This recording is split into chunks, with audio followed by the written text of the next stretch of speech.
Agora nós a culminar a primeira secção de lesson de português. Nós tem 2 lessons em luna de novembro. Agora que nós temos um break em luna de dezembro e em janeiro nós vamos continuar com isso aqui.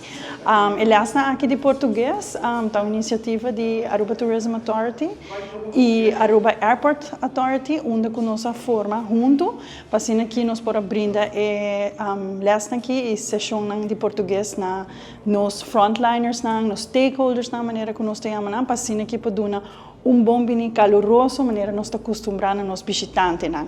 A lesson de português está em quadro que nós temos vuelo novo de Gol, que o Bula fez São Paulo para Aruba. Den luna de high season, está programado para 3 dias para semana. E esse semana que nós temos boa notícia também, que é luna de zomer, dus que abril até outubro de outro ano também, a confirmar que o Bula 3 dias para semana. Nós estamos sumamente contentes com a acolhida de lesson de português. Nós temos 6 grupos completamente cheios, nós temos uma lesson mais com 5 participantes e agora nós estamos amanhã para dar algum certificado na ESUNA que vai participar. Na primeiro lugar, eu quero agradecer a ATA e AAA para invitar nós taxistas. E a mim sempre gosta da linguagem português. E eu quero dar nossa função e vai ajudar nós mais para comunicar com os turistas que estão vindo aqui fora do Brasil. Nós temos roupa palavra nova, nós temos algo parecido no nosso papiamento, mas também nós temos que cambiar acento e coisa. Pero foral nós agradecemos Gilda também para pôr mais atenção também a comunicação para taxista em especial, preço, onde nós trabalhamos, que tem de atração na turista para nós por comunicar com turistas brasileiros. Muito obrigado. Well, para nós sempre está agradecido com nós haya lesson de português.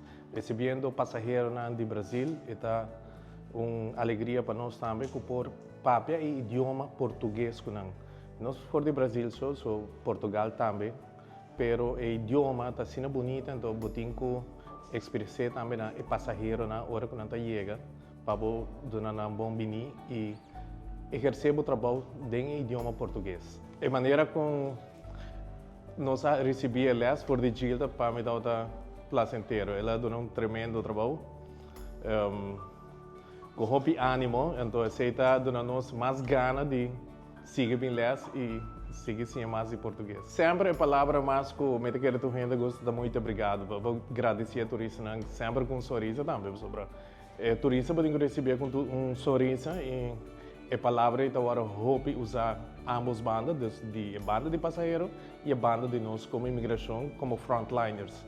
Nós eta hope para mim hope emocionar para o papel idioma português. Seguro que sim. Estou seguro que todos meus colegas também. Quero agradecer ATA, Aruba Airport Authority, Joanne Arens, Gilda e o governo de Aruba para nos participar da lesson português. A lesson vai ser bom mesmo, participante não está entusiasmado, está se pergunta, está interativo, me atrai vocabulário para cada grupo para não por usar na trabalho. A seguinte 2 semanas que queda para 2 lessons, nós vamos praticar mais de conversação, estresse vai estar mais para não conversar com outro. E a quando é básico acaba para o vocabulário que não usa para não trabalho, dessa ok não vai estar practice de hora que não por defender na mês e a missa com 4 lessons não portar nota suficiente, pero me está seguro que não está sendo uma vez que break não que nós tenha o mas dona diferentes resources, não pode seguir praticar sobre um idioma, bom mês seguir praticar, porque se bom não praticar ele bota o vídeo, desse sei mas stress riba não que seguir, mas dona diferente website, alguma informação onde mais não pode seguir trein para por não chega de aluno, algum avisame que não vai surprise me, so me vou para o dia chega para me vai surprise me, pero ito hope nice.